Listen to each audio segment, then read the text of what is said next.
I have some questions. Some big questions. Can we hate less and share more love? Can we keep going until we cure every disease? Can we make sure nobody is left behind? Can we find the courage to go further than we have gone? Can we change our ways before it's too late? Can we push our limits beyond the sky? With technology and humanity, we can go further together. Vodacom.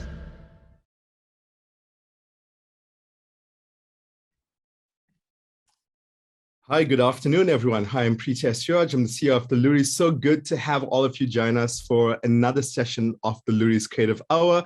I'm going to say hello and welcome to everyone. I see Pepe with his camera on. Hello, Pepe. Hi, Doug. Hi, Suhayl. Thanks for joining us. Amazing. So I'm just going to get into a bit of housekeeping before I chat to our guests, but it's amazing to see so much excitement for this chat itself. So I should say just at the onset, if you're a conspiracy theorist and you're hoping to come here to have these three brands tell you that no, that they're not selling chicken, sorry, this is not for you. So you probably want to log off now. But if you are a brave creative and a brave marketer and somebody who's just brave in this space and who wants to find out more about how you can make your brand go further and how to do amazing work, these are three amazing brands that we can learn from. Another amazing brand that I have to say thank you to is Vodacom, who sponsor the session of the Loeries Creative Hour. Thank you to Vodacom for being a supporter of creativity and ensuring that we're able to bring these sessions to you. And then also for anyone who couldn't join this, and I can see there are people continuously joining as we chat, but if anyone missed it and they weren't able to get on, just remember we're also live on Facebook.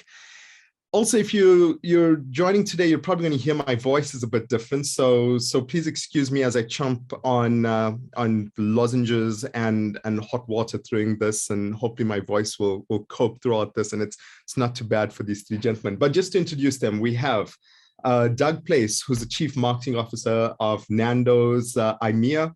Suhayl Limbada, who's the Marketing Director of KFC South Africa, and Pepe Marais, who's a co-founder and Group Chief Creative Officer at Joe Public United. Thank you, everyone. Thanks for joining us. You're welcome to turn on your mics and say hello. Don't worry, we're not so formal. We're not going to be. How's it? Yeah, there we go. Listen, man. Oh man, it's you know, the interesting thing is, am I right in saying this is the first time that I've managed that all three brands have managed to get onto one platform to have a chat? I don't know if this has happened before, or has it? I'm not sure. I think Slim and I have we've had a few title fights. We've hung up before, but so I'm not sure we've had all three. No. Oh, amazing. Listen, I also want to thank you, Doug, for giving up your vacation time. Doug's on holiday at the moment, and I twisted his arm and said, come on, this is going to be a good chat. Please join. And he was like, absolutely game for it. So also, thanks for giving up your time to be part of this. What a pleasure. Thank you. Doug, is that why there's a background? You don't want to show us where you're at? Yeah, exactly. I'm also not wearing pants. I'm not going to show off my drumsticks. Listen, I also want to say hello to a few amazing people that we have on the call. And I can't mention all your names because there's so many of you, but Albertus Lombard, Andile Dube, Andy Rice. Andy, I haven't chatted to you in ages. Thanks for joining us. Benny Hartz, Kathy from here, then I feel like I just need to just let it go and go. Petunia Mabacha, Precious Zandi, Terry Levine, hey Terry, Vira Bengza, thank you to all of you for joining and everyone else who's part of this conversation. Remember, if you do want to be part of this, there's the Q&A function, there's the chat function. I think you all know how to use this, so please join us and be part of this. So the reason this was useful is I've been seeing things like this everywhere. You know, South African chicken wars, I didn't even know there was a thing, have given us some very funny and creative advertising. But obviously we're looking at a whole of Africa, Middle East. And I can honestly tell you that within the Loeries ecosystem, having a look at it, having a look at chicken brands and the amazing work that you all do is fantastic. And it just seems to resonate with consumers again and again. And maybe Doug, starting with you, just tell us why. Why is it do you think that this category makes such iconic and amazing ads? I thank you for saying that, and I hope my boss hears that. I think part of it is, and this is true certainly for Nando's and maybe true for Chicken Licken as well, which is, we're a South African-born brand, and so we have the opportunity, I think, to be, truly South African from inception, and to speak, I think, very legitimately to the everyday truths that most South Africans get to kind of live through. So I'm not sure I quite agree with chicken wars, and we can talk about that later. I've no doubt we'll talk about, is there beef in chicken, but very definitely, there's a imperative on us to manage small business owners. So we're a franchise business. We have many people who've put their life savings into opening a Nando's, and a portion of every $10 that hits their till is spent on marketing and advertising. So to have a return on that, there has to be something which really works for them. It's not a traditional business unit where you have a P&L line item, you have an allocation of marketing money, and you fight about how big or small that is. I mean, my budget is 5% of whatever I sell. So if I sell more, I can have more, which gives you the opportunity, I think, to stretch and take risks. I think it's far riskier to not take risks, to not be brave, to not be creative, because that almost guarantees that you're going to be ignored, or you'll be a pest to the end viewer of whatever marketing or communications collateral you produce. And if you do that long enough, there won't be a brand for you to manage anymore. So I think it's far riskier, frankly, to be mediocre than it is to be brave. I mean, is this something that you agree with, Suhayl? I think that's a great point. It is far riskier to be mediocre. And sadly, there's a lot of organizations who are very happy being mediocre these days. But yeah. I mean, Suhayl, from your side, do you find the same thing, that bravery is really something that's really important to your brand? Yeah. And I think, with the category that we're in, I think for me, it's quite simple, right? We sell chicken. So by that very nature, we can't take ourselves too seriously. I think from my side, Doug mentioned, not being SA born, we are still a decentralized organization. So for me, we are 3 decentralized brands, and no one's telling us what to do from a New York office or from a London office.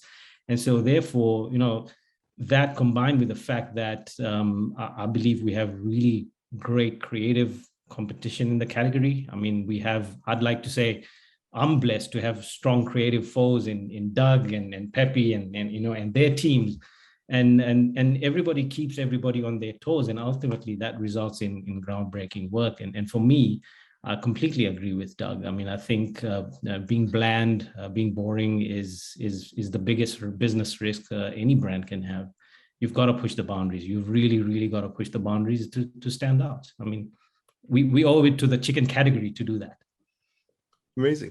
And then obviously also we have Pepe, we have 2 brand individuals, and we have Pepe from the creative side as well. So Pepe, how important is it? I mean, especially from a creative side, to be able to be brave in the work that you're putting forward to Chantal, who can join us, but Chantal's a little shy today. So how important is that process in terms of being able to come up with the biggest, boldest ideas that the brand's willing to accept? So let me first say, I don't think Chantal is shy at all. I think she maybe just have a handful running quite a behemoth of an iconic South African brand. So I'm happy to fill her massive shoes. Look, I'm always cautious to say, let me speak from a creative point of view, because obviously I'm titled creative. I'm always interested in our industry that we say the creative guy and the business guy, as if the two are opposing, when actually creativity is business. So I'll even come from an entrepreneurial point of view, because that's what I am at my heart. I think if you're in marketing and advertising, you're not using creativity to create salience and stand out for your brand, then you're wasting your money. And it is quite interesting. I've never thought of it. Even when I was still a young creative back in the day, it was always 2 brands that I dreamt of working on, Nando's or Chicken Licken. I never kind of clicked that they're both South African brands. I don't want to exclude KFC, but just as iconic South African brands. But I sometimes wonder if that's not why the work is at such a high level, because that's physically Chantal's money that she's spending. You know, she's not running a corporation. This is her money, and her franchisee's money. And I think the strategy they're following is, if I'm going to spend X on media, I'm going to fill it with the best creative I can, because otherwise I'm wasting my media money. So I think they're just being practical, and hence she is very clear on what she wants from us, and she gives us the freedom to deliver that. And she's very clear on the fact that she makes chicken and we make advertising. And don't tell me how to make chicken, and I won't tell you how to make your ads, but make sure that they add value to my media space. And I think there's such amazing insight in that, because that's what creativity should do. It should add value to 80% of where your budget go, which is your media spend. And that's such a good point. I know in chats I've had with Chantal, and she's articulated the exact same point, that I make chicken, you guys make the creative, and she leaves you to do what you do absolutely best on that as well. But I mean, if we look at the landscape right now, that is not par for the course. I mean, we do see a lot of bland creative, a lot of bland communication in other categories. And I'd like to understand, what are your thoughts? Have you ever looked at other advertising and go, like, we're doing creative stuff, we're doing amazing stuff, yet why is it that I see potential in, I'm going to put insert category name here, and it's not happening? So like, have you ever seen that? Have you looked at anything else and went, this is really sure. I love advertising. I love creativity in general. I've got the best job here. I'm pretty confident about that. And so in the same way musicians listen to other albums, I certainly look at a lot of advertising communication in general. I think it's not, I think it's overcomplicated. No one ever got fired for being mediocre, ever, as far as I know. Maybe I'm wrong. And it's a slow poison, because, you know, it probably, because it doesn't damage the brand or the business in the short term, it's easy to kind of, to play it safe.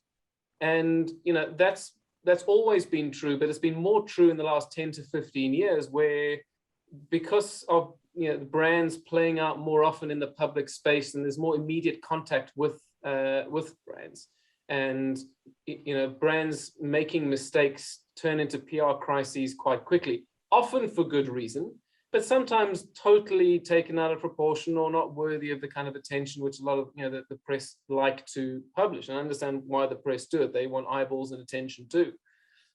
So, you know, brands are often, I think, quite scared of their consumers, and they're scared of taking creative risks in case they're going to be misunderstood, or in case the intention wasn't well articulated. And I know we watched with great interest, and we're really cheering on Joe Public and Chicken Licken when they had the controversy around the Big John ad a couple of years ago, because we thought that was a really brave, creative commercial, and not just brave, and there was money in that thing. I'd love to have that kind of a budget one day, but and to see how that played out in public discourse. Now, if you're sitting and you're selling packet soup or insurance or, you know, petroleum brand or anything like that, and you see how that goes down, a big, brave, creative decision on you know, on a committed course of action, and it plays out in the courts, the temptation for you to play it safe is just going to be even bigger. So I don't want to get into the details of that particular story. I mean, it's old now, but I think there's a lot, you know, in general, marketers and creative agencies are well paid to play it safe, and not well paid enough to take the brave creative risks. And that's a good point. And I agree. You probably don't want to go down the journey of the Big John ad again. But what is useful as an insight is, Pepe, I don't know how many times you've been in front of the ARB, as Doug's highlighting of here. So how is it that you go from that point where you go and you spend a lot of money on a campaign, and that campaign then has controversy, and you're still willing to say, hey, I'm not going to sit back, but I'm going to continue being brave and continue pushing the envelope. So what's the thought process behind it? Yeah, that one is that's a touchy subject. Don't bring that up, because I can go not even, yeah, that one, to this day, I cannot understand that ruling. It's absurd, you know, and I still question why you can have one consumer, because how do I know that was not Doug that actually complained, you know, and got our ad pulled? Because I complained about the other ads, but not that. But you know what I'm saying? Like, but let's not go there. I think, of course, we have a responsibility. I mean, we are dealing here with serious money and with a serious icon of a brand. And I can't sort of brush it off that was not a huge issue, you know, for Chantal and for ourselves. But we all agreed that the controversy that it actually caused probably put us in better stead. I mean, that thing blew up so massively. And we are cautious all the time. We don't go into market with anything that would possibly get us pulled. That's why we were so taken aback by that, because I don't think our ads are controversial for controversial sake. I think we're trying to do really insightful work. We try and do work that connects with our market and it's truly South African. And also we're really trying to work that's inclusive. So not exclusively for one market, but really inclusive of all markets, because our franchisees are inclusive of all markets, you know. So yeah, it was one of those that I'll never understand why it happened, but it surely did not scare Chantal or us, but it does make us mindful of what we put into market, because you do not want to get into a situation where you spend that level of production money and you have to pull an ad. But there are questions around certain of these calls that get made that we should actually also question at some stage. So on just personal, my opinion, I completely agree with you that I definitely think like some of these calls may just make no logical sense, especially when we're in an environment where we're trying to promote creativity and all of this amazing work. Suhayl's obviously no stranger to being at the ARB, I'm sure, and having to deal with all of these challenges. I mean, Suhayl, despite the the complaints that may come in some of the creative that you may be putting out there, what keeps KFC brave still? What allows you to still push and get the budget you need to get all those amazing campaigns? I think for me, it sort of talks to what Pepe mentioned previously around the role of the role of the marketer, the role of the creative team, and the answer to your question is simply by doing what we do best as marketers. So if I look back 10 years ago, sitting at the Loeries and looking at the quality of work back then, I think that there was a very clear sentiment around the role of marketers being market research, brand positioning, product strategy, pricing, and the creatives were left to be creatives. And it's important to call out because creatives are a different species. They're different types of people. Spend a day with somebody at a fashion house, and you'll quickly realize that, wow, I am not a creative. So for me, I think there is something to be said around, being very clear on your role as a marketer and the creative agency's role. And from our perspective, what we really focus a lot of energy on is on the research, is on the strategy, and very importantly, spending a hell of a lot of time on briefing properly, because that's where the real innovation, that's where the real creativity starts. Because for me, a great brief is like a strategic, it's a diving board, it's going to give the creatives an opportunity to really play off and have that intellectual sparring session that, you've got to have that conversation. More often than not, marketers seem to believe they're creatives. They're actually not. And so for us, it's really about focusing on what we do as marketers best. And that's the strategy, that's the product positioning, and the briefing, because that gives the creatives the best chance to make amazing work. And then obviously give them license to actually go out and do amazing stuff. Don't pull them back. Yeah, I think I like the point of many marketers thinking that actually creatives, and I hear both sides of the story. Sometimes I hear that it was a great campaign, but unfortunately you can see that was a marketer's choice of being able to So Doug, on your side, I mean, marketing leadership and innovation winner at the Loeries a few years ago as well, for all of the amazing work you've done supporting creativity. How do you get involved in the process? How do you know you haven't pushed too far to a point where you've taken something that's truly creative that can make an impact on society and push it to a point where it's watered down? I think I have a fairly philosophical view of what creativity is. People tend to typecast creativity as, art or artistic decisions. And I think real creativity is the ability to take chaos and put it into order. And so to take the madness that is running a business and put that, to Suhayl's point, in a very clear, concise, and compelling brief. That in itself is a creative act. And certainly with the network of agencies that I'm really thrilled to be working with, it's a partnership which is, it prioritizes trust and honesty as much as it prioritizes creativity and magic. And so there is always an open conversation for them to say, in fact, it happened last night. I was in an edit suite, fixing an ad, and there was a point where my contributions are no longer useful. And I've got to be a big boy enough to know when that's not the case, and they need to be big enough to say, if you're being a client now, you're not necessarily adding value to it. But I do think there is something to be said of 1 and 1 is 3, and that a true, good, honest, collaborative arrangement is the ability to take risks together. I mean, quite famously, we won a Grand Prix a couple of years back for the Afrotizing commercial, which I think it was 2018. And I went on the record, I'm happy to say it, I was wrong about that. I didn't want to make that piece of work. I thought it was creative and exciting and interesting, but I couldn't quite see the final end result for the business. And I was totally wrong about it. But it was a decision I'd say, look, I really don't like it. Please hear me on what I don't like, what my concerns are. And the agency heard most of them, but there's some that they didn't. And we made it anyway. And it was very creatively successful at the Loeries, but more so it was very successful for us as a business and a brand. So, I've learned from that. So I'm not always right. And I think, again, to our first point around mediocrity, no one ever got fired for listening to the client. But by the same token, if that's all you're ever interested in is keeping the client happy, you're killing a whole host of brave, creative decisions that go with that. Amazing. Pepe, one of the things leading on from what Doug said, that's true. Sometimes a lot of brave, creative ideas get killed in a boardroom during that presentation and pitch stage. I'm just trying to understand, how do you push past that? Because I can tell you honestly, I come from the marketing world, and I look at the ads that I made and I go, I'm embarrassed by them now. I wish I knew what I knew now, but how do you ensure that you can push your idea through and ensure that it's not killed in that boardroom? There's two things. Two things come up for me.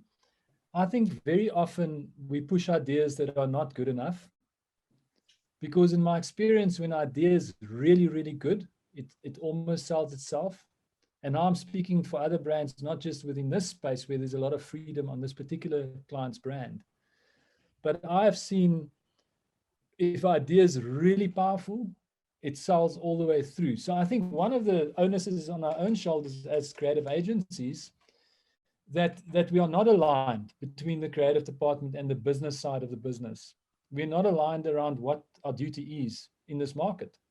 We may be a little bit too concerned about revenues and not concerned enough about what makes revenues. So the first thing is, I think we need to take responsibility for that. On the counter side, in the absence of a client that wants great work, you're stuffed. You truly are. And I've seen that, because every single piece of significant work, I will give 80% of the credit to the client. And I'm not trying to suck up to clients now, but that's just the truth. And I can say that for our Grand Prix last year, that is by the grace of the client. Because without having that commitment to an outstanding piece of creative work, that work will not happen. And we will be relegated as agencies to make proactive, self-funded work for the rest of our lives, because we love making great work, but you need a client that wants great work. So I think, there's two sides to the coin. On our side, we need to drive harder for better work, because there's just, 98% of the work out there is utter freaking rubbish. It really is. And that is criminal, actually, if you think about the money behind that work, to me. Honestly, if I could, I'll lock people up for that. But I'm being facetious. But so there's two sides to this coin. You're only as good as your client, but you also have to bring the goods. I'm sure, but in that, have you ever had a case where Chantal's went, no, I don't like this. I don't know if this is the right direction for the brand. I've supported everything else, but this is a bit too far. Have you ever had a situation like that?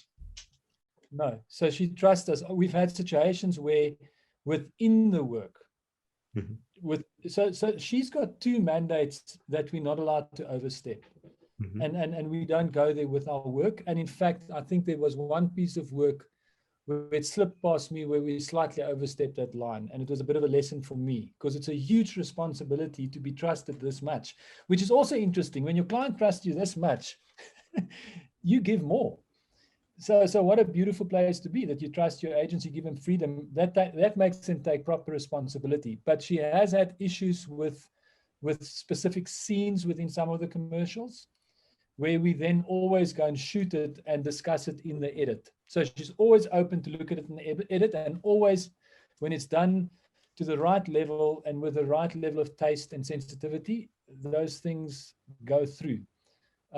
Yeah, but high level of trust. But I'm very glad to say that, well, I'm not even glad to say, what's the word? I'm proud to say there's more of our clients that are starting to step into the space. I think we're going into the best, I mean, in the middle of the worst time of the world. I think we're entering the best time for advertising in our country, because for us, definitely, because I'm finding more and more clients actually are pushing us for better work, which is super exciting. Amazing. And it's because of the work being done in a category which is like this, which is why it was so important to have this chat. Suhayl, as Pepe is highlighting, he's got more clients who are wanting to go into braver, more creative work. Have you, and maybe Doug, coming to you after this as well, have you ever thought about the fact that because of the work that you're creating at KFC, because of the work, Doug, you're creating at Nando's, and because of the work that Chantal and Pepe are creating at Chicken Licken, that you actually are inspiring other brands to be more creative?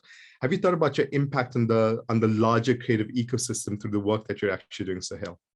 Absolutely. I mean, I think I give a lot of credit to both Pepe and Doug for all the work that they're doing, because they're pushing creative excellence. And I think it's inspiring. It inspires us. It inspires pretty much everybody. And the mere fact that we're sitting on a Loeries call discussing creativity across 3 chicken brands says a lot. And for me, I think, we, as marketers, we actually fear the new. It's actually called it's a real thing. It's neophobia, right? We fear the unknown.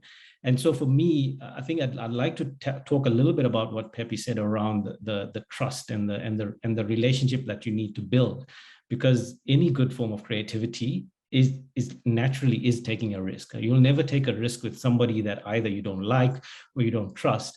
And I think the mere fact that we have 3 brands that are really pushing the boundaries is not just showcasing the creativity, but it's showcasing the behind the scenes stuff that you need to do to enable the creativity. It's what kind of relationships do you need to build with your creative agencies, with your media agencies, with your research houses, to enable that creativity. And hopefully that's the stuff that gets out there and gets people. Just the mere fact that we're talking here and talking about this, hopefully that inspires more people to follow the same sort of practices and inspire greater creativity. Amazing. Doug, before I come to you, I think it's appropriate to read this comment from Danny de Nobrega. I hope I didn't butcher your surname, but Danny says, nearly every new business meeting we walk into, no matter the industry, we hear the phrase, we want to be Nando's. So, I mean, how important is it for you in terms of the work you're doing to actually be bigger than specifically your category, but really to inspire society and inspire creativity in society? It's incredibly flattering, but it cuts both ways, I'll be honest. So to a degree, we love hearing that, but there's not a night before we launch a creative campaign or idea that I sleep. I still am terrified. And that's what I know. It's got a slim chance of success. If it's not, it's likely to be quite boring and safe. And we're criticized far more for being boring and safe than we are for the edgy stuff. Touch wood, we haven't faced the ARB in more than a decade, which we can speak about what that means in a slightly different context. But to be a lead creative voice or to be inspiring to other brands is great. However, and this is a real thing for us across disciplines, not just conventional advertising. The successes that Nando's has enjoyed historically cast very long shadows. And particularly with younger creatives or creatives sort of starting out in their career, they're very aware of that history. And they're so concerned around, I have to make something that lives up to the reputation of Nando's. It's got to be as good as The Last Dictator or Xenophobia or Write My Name or Fix Our Shit or any of the kind of notorious Nando's creative vehicles that we've produced over the last 30 odd years. And I found that that's been singularly unhelpful because you're so busy looking at stuff that you didn't make and so intimidated by that reference point that you forego that which was God-given to you, which is, what do you think? How do you want to order the chaos of the world that we find ourselves in 2021?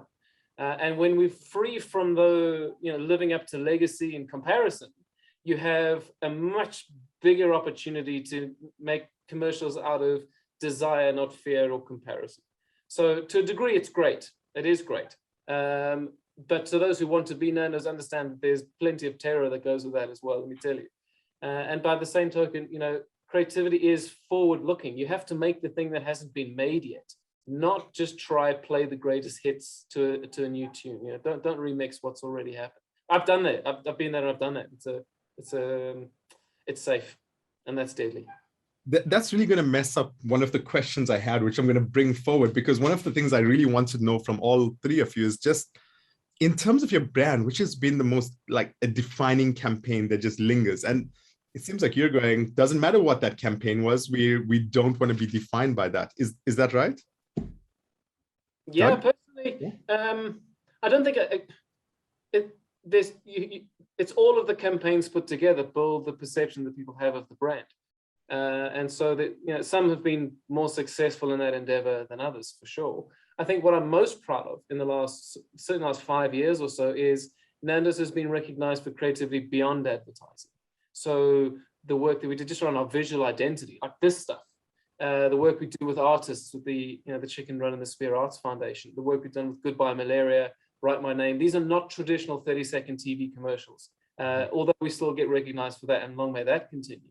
It's good to see that creativity is being recognized beyond just conventional advertising, and that's in the DNA of the brand. Every restaurant at Nando's you walk into has been uniquely designed. It looks and feels like a Nando's, because it is, whether you're in Chicago or you're in Bulawayo, but it's not a cookie cutter approach. So just even in store design, there's inherent creativity there. So I think that is starting to define the brand far more than perhaps where we were a decade or so ago, which is, we love your TV commercials, they're hilarious, but I haven't visited a restaurant, particularly recently. Okay. I mean, Pepe, on your side, is there anything that you look at when you look at your work in Chicken Licken that you go, that you're particularly really, really proud of? Could it be a campaign? Could be some of the other work that you've actually done behind the scenes? I'll get to that. I'm just picking up on Doug, because it really made me think there. This beyond advertising is such a wonderful, space to think in. And it's amazing to see Nando's go there. But it made me think of something where I think where Chicken Licken's really created something special. And here we are trading as an agency on the amazing work that was done at the agency before us, and them trading on the amazing work that was done at the agency before them. Somehow the client has managed to keep this thread through the brand. And what we've got is insane engagements in terms of customers. To post a campaign on Facebook and get 3,400 comments is I've never in my life seen anything like it. So they've got this crazy bunch of consumers that they've created around this brand. We've got a saying at Joe, be better than your best and then better. I would say the piece of work I'm most proud of since we've been entrusted with a brand is probably Michael Niati, the latest one. Just the way that it launched and the way that it smashed, and it was quite insane to see the traction around that campaign as a piece of pretty much traditional filmmaking, well integrated into the digital space, but just traditional storytelling. But we're on to our next one, and we working hard to make that better. So I don't think we have done yet the level of work that we envision to do for this brand. But I think and to Doug's point, the first brief picking up, when the brand landed on our doorstep, that's a whole story in itself. Because it's something that I have been almost dreaming of my whole career since network days. But that first job we had to do to follow on from the work before was insane, because creatives, we are very insecure as people, because we wear what we do on our sleeves and anyone can poke holes in it. Everyone's positioned to have an opinion. So the first campaign we did was probably the most stressful one for me, and it landed well. but the last one we've just won is the one I'm most proud of. And then, yeah, very excited about the one that's in the kitchen at the moment. Amazing. And on your side, Suhayl, I mean, if you had a look at the campaigns from KFC, I mean, which you're proud of? I kind of might have an idea, but I'm Yeah. let's see what you say, and then I'm gonna ask you if it's a different one. Okay, I mean, look, I tend to agree with Doug and Pepe. You know, I love the brand because it's you know, it's a global brand with a local heart, and there's a number of sort of commercial campaigns that I would say we're really proud of. But we also play a real part in the communities, and so that to that point around going beyond traditional advertising, you know, playing a role in our communities and being creative in those spaces. You know, we have our ad hoc program where we feed 150,000 kids a day. We have our mini cricket program, you know, where we get 126,000 kids really being active. We're really trying to be creative in that space in itself, and you know, that encourages the teams to just I suppose cast their creative minds beyond your traditional advertising. From a campaign perspective, of course, if I have to call out some of the highlights for me, I think breaking the internet with our Make a Meal of It ad, which was you know, a fantastic sort of World Cup campaign. The brief literally was one line. It was hijack the World Cup, and you know, it literally did that. It was just lots of fun, and there's many of those examples. You know, collaborating with Mrs. Ball's Chutney and creating an entire love story between Mrs. Ball's and our Zinger Burger. Very recently, we've just launched a game within a game. So we've got our KFC app, and we sponsor the Family Feud show, and we've created a game where you can actually play Family Feud live while you're watching Family Feud. So, you know, really pushing the creative boundaries beyond TV, beyond your traditional advertising. That's the stuff that really excites us, but making sure that we're still a brand with heart and really focusing our energies behind things like ad hoc and mini cricket. Amazing. I always get into trouble here because what I do is I never ask enough questions, and I ask all the questions. So I'm gonna move to some questions. So yes, no one beats me up after. So we have Bakwena and Chasta who asked, really awesome to have Doug, Suhayl, and Pepe here. My question is around the consumer data that is used to come up with the creative content that targets an audience, especially consumer purchasing data outside of just POS data that allows you to just understand your customers, but also how your customers could be behaving outside of your own stores.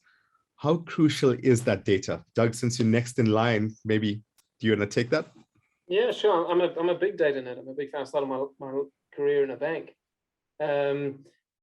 That said, and I'm passionate about this, data doesn't make the decision. It's a good start. It's a terrible finish line. Because if you're looking to insulate yourself from a brave decision through data, it's not going to happen. Data can only ever tell you what is. It can never tell you what can be. But to the specific point, I'd start with, and it's mentioned in your question, is you have to see your consumer as a human being and not just as a walking wallet that you want a piece of. So if you're only looking at what they're currently buying and you're not looking at them, you're only looking at their wallet. So you want to look at, you know, far bigger, deeper insights as to what do they care about? What are they sad about? What do they find funny? What do they find, you know, boring? And a large portion, and this is a question we get fairly often, is, you know, how do we navigate controversy? And the biggest way we navigate it is by, you know, controversy implies dissent or disagreement. Like there's a point of view and someone agrees and someone doesn't agree. And what we're looking for, and that's where the insight comes in, is where do most people agree? What's the thing that most people can cheer you on about? And if you can speak to that, then you have, you know, a far bigger chance of success in having the commercial received really well, or the advert, because it's responding to a real need for people. And so the sources of data for that are everywhere, and the gift or the talent of the marketer, and with the help of agencies, being able to stitch together different data sources. You've got your point of sale data, but you also have, you know, Google trend data and social media analytic data and brand health tracking data. And secondary data sources through, you know, econometric modeling and the like. And if you can see, well, what's the thread that pulls all three of those things together, then you can position yourself, I think, far more effectively. But it's never, ever, ever going to make a decision.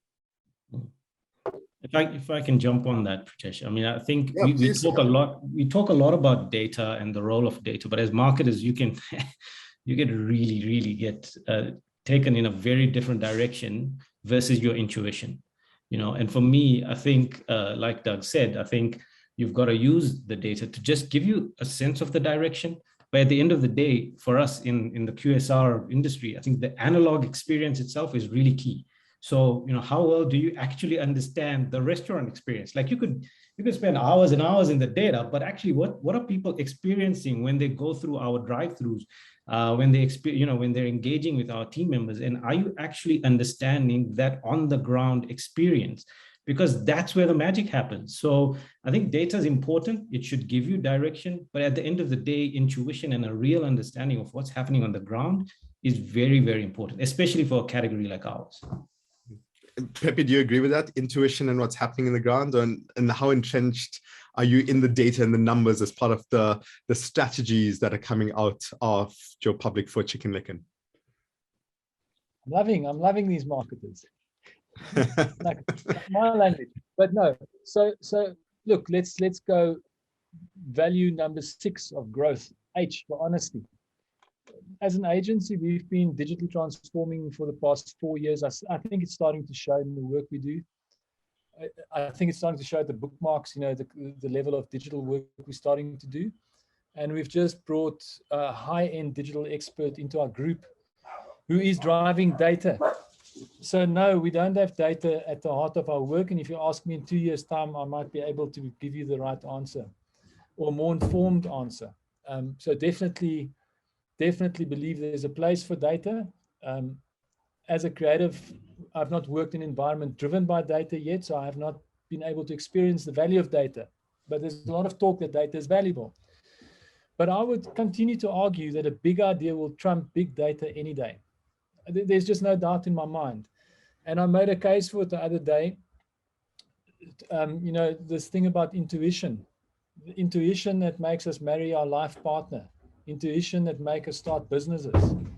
Intuition that is 400 billion bits per second versus 2,000 bits in our logical minds. And we don't tap into it because there's so much talk about all this other stuff. So yes, there's probably huge and real value in understanding our customers better. That should always be at the core of what we do if we want to do resonant work. But I still make a case for there's not enough big ideas and too much talk about big data.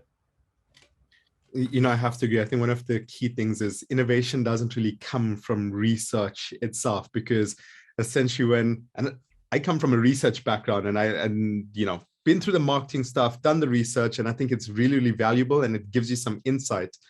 But in truth is, if you ask consumers what they want, they're making that decision based on the experience and the world that they live in. They don't have the ability to sometimes just think about new ideas and new thought processes, which is why sometimes when you come as a brand and you have new approaches and new ideas, it's surprising, it's exciting. Yeah. It's because not entrenched in research. It's from a point of what will really add value to the life of that end consumer. Well, consumers are notoriously bad at knowing what they want. They're often terrible, particularly new things. No one ever asked for the iPad, the motor car, or flame grilled peri-peri chicken. To be honest, that didn't come out of a focus group. Probably wouldn't have tested well had it been there. And some of our most successful product launches did pretty averagely in research. We're interested in if you hate it. If you truly detest it, then yeah, that's a problem. But if you're uncertain, that's good enough for me. we can work with that. Amazing. I'm going to move on to the next question. Sohana Garan, who's one of our Loeries board members, asks, I'm not sure if this question has already been asked, but as edgy brands, how do you overcome the fears we have around cancel culture? How do we put brave ideas out in the world despite how sanitized society is becoming? And Suhayl, maybe you wanna take this as a start. Yeah, that's a great question from Suhana. I think it's, look, man, like Doug said as well, there are times when you jump across a great idea, you want to push it. Sometimes you just have to do it and prove to the stakeholders that it's worth doing this kind of stuff again and again and again. And you've got to build that equity internally to allow you to take those risks. So I'll give you an example. I mean, we recently, blurred out our finger licking tagline, and I know Doug had a stab at us for that. And I think we then we took that a level further, and we said, you know what, we still can't lick our fingers. You know what, we're going to borrow slogans from other brands. Now, I could have gone down the route and asked the other brands for permission. We could have consulted with legal, but we basically did it. And it was a massive success. It was, we had a lot of brands, and kudos to the brands for playing back with us, the likes of Red Bull, Coca-Cola, and so on. And that's magic. I define that as magic. That's where, you're doing amazing work that is born out of risk-taking behavior. And to answer the question, I say you've got to build that equity. You have to. And sometimes you're just going to have to take those risks and fail fast. Fail fast, learn from it, and build on it. But please don't ever take the risk-averse route. Because for me, I think that's the worst thing any brand can do, is not take risks. So build that equity, build that trust with your stakeholders, but also prove, the how can I say, the benefit of taking that risk on a consistent basis, and you can overcome that fear. Amazing. Pepe, are you concerned about cancel culture? Is this something you speak about when trying to create a new campaign? No, but I must say, I've been thinking about this. I think often we do communication that we say it causes awareness. So let's speak outside of this category. We say it causes awareness, but we're actually highlighting a negative. And I'm more and more starting to think that our role is to find real solutions instead of highlighting negatives, proposing solutions. So I think if because everything that we do shouldn't have to be controversial to be amazing. Sometimes it is, Beats the Benz is like 30 years old. And I know Nando's did a little piece with, I think it was Santam years ago. We don't go at each other enough almost, because of all these laws and legalities. But I think mostly our job is to do work that resonates. I always think about what is the media value behind all the negative news on television, radio, newspaper. Well, that must be billions per day if you take it per column centimeter per second. It must be huge. And the only money that's big enough, the pot of money, there's 50, 60 billion at our disposal per year. To counter that negativity is advertising. So why aren't we using it more to just entertain our consumers? And as long as it's relevant, because we are fighting against entertainment in all the spaces. When you're on your phone, you sure as hell not there to watch an ad. So to me, as long as our mission is to entertain and to connect and to emote and to evoke, and then some now and again to actually provoke, then we should be fine, So I think there's a road ahead of us. I think we've lost our course. The 90s was probably the best decade for advertising in South Africa, and I think we've slipped backwards, and we should start stepping up and get back to where we should be. One of the top players in the world in our industry. That's what we should be. Yeah. And Preetesh, I mean, if I can just add on that, I think I completely agree with that. Completely agree with that. And it starts with actually just, if you take a step back and ask yourself, what are the biggest challenges facing the industry today? Your natural go-to is, there's digital, there's e-commerce, there's all this other stuff happening, technology is happening. For me, one of the biggest challenges we face in the industry today is the lack of big ideas. Is it literally the lack of this big thinking and this desire to take risks? So as a leadership, as marketing leadership, as creative leadership, what are we doing to inspire taking bigger risks? What are we actually doing? We spend so much time. I mean, Pepe, you spoke about investing time in digital and getting data. What are we actually doing about big ideas? And that's something I think I would love to have another session talking about, because it's crucial. It really is crucial. The Loeries of the 90s and 2000s versus the Loeries of today, you see the work, it's evident. You know, I mean, I haven't said this, you know, as somebody who comes from a marketing stream, I always go, I wish I could go back in time and tell my young self everything that I know now and everything I understand about the power of creativity in terms of, you know, not just being able to sell the product, but to be able to enhance the consumer's life, to build that relationship with the product. Because, you know, we went through that marketing school kind of situation that we went through earlier in their career. So one of the things I'm going to do, and one of the things we are going to do, is ensure that some of the young marketers out there as well are going to get this knowledge so that they understand and they can see the value of creativity in terms of moving the brands forward. But more of that in another time. Maybe let's move to a question. Doug, this is definitely for you. It's from Viwe Benza, who asks, Nando's has become the blueprint when it comes to bringing SA politics into the advertising world. Here we go. This probably ties in a bit to that cancel culture fear. We've also seen an increase in political references in most brands in their advertisements. To me, advertising has always been more influence marketing, and we have seen a shift from using celebrities to using social media influencers in advertising.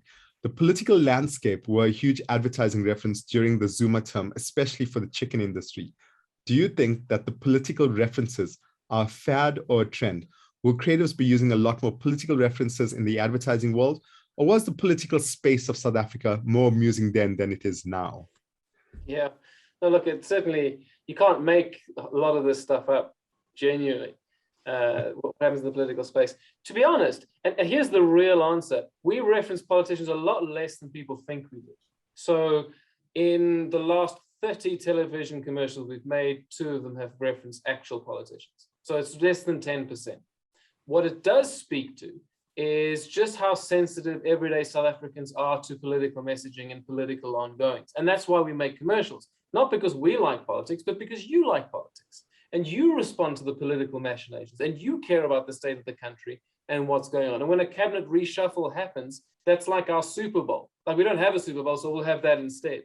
And so when we know that's coming, you know, we'll order in off the Nando's app, and, you know, everyone gets together, and it becomes an opportunity to play back to the country that which we're hearing from the country. So in classic artistic terms, that's not particularly creative, because all we're doing is saying what we're hearing. There's nothing, that's not our voice. That's the voice genuinely of everyday concerned South Africans who have a perspective on things. And that's, I think, one of the reasons why we've avoided controversy, is because we're not picking any particular side. We've never been pro one party or the other. In fact, most of them deserve rightful provocation, to use Pepe's word. And frankly, most South Africans could do better than the leadership we've got at the moment. And that's not our perspective. That's what we hear day in and day out from young people all of the time. And so when we're looking to kind of bring a message to market, the insight we're looking for is, what do people care about, and do they care about that right now, and can we use that as a vehicle for messaging? So, you know, when the vaccines were announced and people were concerned that the vaccines had microchips, to say back to people that the government's not trying to put chips into you. I mean, they can barely fill potholes, but we're trying to put chips into you. That's exactly, you smile, you have a laugh, and it goes, yep, ain't that so, it's not that serious, and we should probably get vaccinated. So it's not, this is the health and wellness message endorsed by Nando South Africa, you should get a vaccine, because that's just boring and no one really cares about that. But what we're doing is responding in the moment to that which people care about. So will that be a trend or not? I'm not sure. I don't really, I think insofar as people care about it, it's likely to continue. It's often quite hard for us to figure out exactly what the signal is in all of the noise, and there's a ton of noise. So we defer from, we don't get involved in speculation. We don't know if this thing actually happened or didn't happen. Is this a good person or a bad person? But we can speak about the controversy around an event, but we try not, we try always to speak the truth. And the truth isn't controversial, it's just what the truth is. Now, it can be pleasant or unpleasant. You can be on different sides of it, but if that's what actually happened, then that's fairly a defendable position, which I think, to the earlier point around cancel culture, I think that's a crisis that's coming. It's not here yet, certainly in South Africa. It's certainly parts of the US and Europe. And it's coming from a good place, which comes from disgruntled minorities who want their voices heard, and this is a way for them to be heard. That said, there's a disproportionate amount of power sometimes associated with what comes with freedom of speech. There should be equal responsibility of speech. And there's not a lot of responsibility associated with cancel culture other than canceling things. But I think in South Africa, we still have more minority voices that need to be heard. And in many cases, frankly, majority voices, women in particular, whose voices need to be heard. So to be overly sensitive to cancel culture currently might be disproportionately sensitive to being able to hear important voices who can contribute meaningfully to a country that needs a lot more love, care, and attention and nation building right now than ever before. And so it's not a concern yet, but it's certainly coming. We definitely see it in our agency network because, like all things, the artists experience it first. Always, always, always, always. They always beckon the coming of the revolution. It's always the artists, never the tech people. And so I think it's looming and an important conversation we need to have and quite soon. And maybe it's a circle back to Pepe's concerns around too much frivolous legalities that get in the way of bigger ideas, which are less harmful than people think. Yeah, I think as a consumer, one of the things I enjoy is that all three of your brands, I'm sure you've had your own personal issues, but on an overarching experience, there seems to be a playful rivalry. And that's what it is. It's playful rivalry, and which is why consumers absolutely love it. We've reached the end of our time, but I want to make sure I give all of you one last chance to just share something. So the thing I think that's really important is, again, three brave brands, leading the category and leading with amazing creative. I mean, what advice would you want to give to people out there just in terms of how can they emulate you? How can they be as brave as you? And Pepe, let's start with you on that. The first thing I want to say, and it's just come to my consciousness now, because the three brands are sitting around the same space here. But what's interesting is each of these brands have truly carved a positioning for themselves in the market. And no brand wants to hear that they're trying to be like someone else.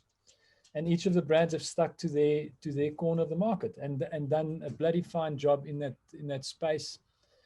And it's only come to my consciousness now. It's amazing to have a category like this that's actually leading the way in terms of quality campaigns. The only thing I would end with is to whoever's listening to really become conscious of the media that we put behind creativity. I think there's not a consciousness on the obscene amount of money that we spend on media. And if you can really become conscious of that and think that you need to put stuff into that space that adds value to it, that's what needs to happen. And we don't do it enough. And I saw that in the integrated category last year. It was tiny, minuscule. So there's a huge job ahead, but I remain excited. I think we live in an extremely creative country with all its turmoil, probably the most creative nation in the world. And I think there's an opportunity for us to become great. Thank you for that, Pepe. Suhayl, how can other people learn from you? What should they be learning from KFC? Yeah, I mean, I think from our side, if for people who are listening, I mean, what I'd love to say is that I'd love for people to shift away from this environment of creative fear, and please be brave. There's very little downside to playing the game of taking chances and taking risks, because if you just play by the book, it's like trying to survive just another day without any excitement, without any risk. And doing that, actually, by not taking risks, it's the fastest way for a brand to end up being completely undifferentiated. And that's literally why you're in marketing in the first place. You want to differentiate yourself. So if you're staying safe, you're actually going against the very reason that you are in the industry. So for me, take risks, be brave, be responsible with the risks that you take. And I'm not saying go out there and go crazy and all of that, but I'm saying you can take calculated risks with your brand. And if you portray this creative risk culture, it will naturally embed itself everywhere. And the more we do that, like Pepe said, we're one of the most creative countries in the world. And I would love for us to get back to a place where South African creative is the best creative in the world. So be brave, take calculated risks, and really push that culture across your teams and across your agencies. Amazing. Thanks so much, Suhayl. And Doug, final word to you. What can we learn from those in terms of bravery? I chose this background for a reason, because we're winging it. Like, be honest, we don't have any more wisdom or talent or gifts or opportunities than you do. we look at the same country and with the same, desire for more money and the same desire for more big ideas that you do. So there's nothing particularly special about the ingredients that we all have. And I think you should, and we've said this a lot on this call, like be a lot more concerned about mediocrity. Like you should fear that a lot more than you currently do, because it's guaranteed failure. That's almost certain failure. Whereas being brave is probable failure. So I would lean more into that. And I think look for opportunities to collaborate in really fresh and exciting ways. One of the things I was most excited about in the last year, which was crap for the restaurant industry. I mean, it was terrible. We had, of the 24 countries around the world that Nando's operates in, Nando's South Africa had the hardest and fastest and most brutal lockdown. Like there was no warning, and we went from 0 to nothing. We couldn't sell anything. And that's all of us. There's all 3 people on this call. Now, for most people, that you pull up the handbrake, you suspend your spend, you be conservative, and there's a good reason for that. I'm not going to be critical of that. But we had the opportunity, and let's speak. And Suhayl referenced it, and we'll fight about this until we're on our stoop, arguing about who's got better chicken. We saw that KFC had pulled their tagline, the finger licking. So we just agreed with this. It's like we hear finger licking is not good. You said it first, man. But here's the thing: when we couldn't sell any more chicken, we had like restaurants filled with, fresh, not frozen, marinated chicken ready to hit the grill, and we had a country of hungry people. And now I don't know how to feed hungry people the way Suhayl does. I've no idea. He does it every day, and he does it better, and he's done it longer than we have. I can teach him about art, but I can't, it's a lot he can teach us about feeding hungry people. So I gave him a ring. He said, listen, I've got a lot of chicken I can't use here. And he said, yeah, me too. And then we phoned McDonald's and a few other brands as well. We said, listen, there's something we can do to fix this. So we then asked the government, look, can we open a handful of restaurants, cook this food? We'll use the ad hoc distribution mechanism to get as much of this food out. So, because if it spoils, we should all just frankly go to jail and then go to hell after we go to jail. Because we have a country where food security is a real risk on a normal day. And in a pandemic, it's 1,000 times worse. So we invented the streetwise peri-peri McBurger. And now that was, I think, 2 or 3 phone calls, and we got it done in a time of tremendous crisis. I think that's a Loeries entry this year. So there's no precedent for that. There's no manual or how to, and maybe that didn't work. Maybe that was going to be received badly. Maybe people accuse us of greenwashing or virtue signaling, or the cancel people will say, well, hungry pets also exist, so why don't you feed them? Why are you only worried about children? I mean, there's a whole range of opportunities for criticism. And you're going to have to be thick-skinned and deaf to a lot of it. And that's a creative risk, and it was certainly worth doing. So I think there are opportunities to collaborate far more meaningfully where you may think there are rivalries and there aren't. In fact, our restaurants do better when there's a KFC and a Chicken Licken nearby. The worst performing restaurants in our network are those who are standalone restaurants. We're the only game in town. It's much better if there's a whole heap of restaurants in and around where we are. So the power of collaboration across what you would expect to be adversarial lines is perhaps overstated.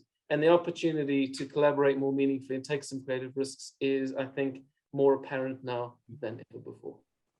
I think there's wise words to end with, and you're right. I mean, I've got a KFC and a Nando's next to each other, and you can see people are buying from both places. So anyone missing is a Chicken Licken. And I see Chantal's online. She says, "Thank you, gents. Was a great chat." So Chantal, get a Chicken Licken in my area. I'll message you where I am later. So. Pepe Marais, co-founder and group chief creative officer at Joe Public United, Suhayl Limbada, marketing director at KFC South Africa, and Doug Place, CMO of Nando's Amir. Gentlemen, thank you to all 3 of you for joining us. Thank you to, we've kept a crowd of over 100 non-stop throughout this entire thing. So thank you to everyone who's joined this chat. Really appreciate all of you. Tune in next week. Next week, we're chatting, does sex still sell? So we're going to find out on that side. So from chicken to finding out if sex still sells. So join next week's Loeries Creative Hour. And once again, thank you to Vodacom, who are partners on this, and for helping support these conversations. Thank you to all 3 of you again. And I'm really hungry right now, so I need to go get some food. Thanks. Thank you, everyone. Thanks, everyone. Thank you, guys. Thanks, Pepe. Thanks. Take care. Bye-bye. Thanks, everyone. Cheers. Bye.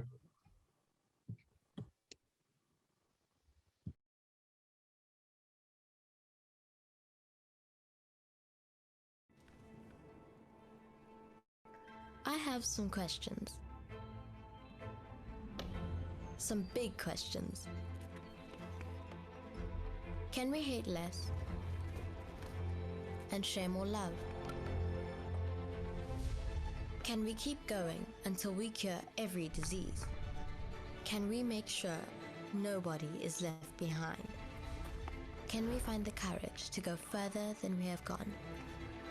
Can we change our ways before it's too late? Can we push our limits beyond the sky? With technology and humanity, we can go further together. Vodacom.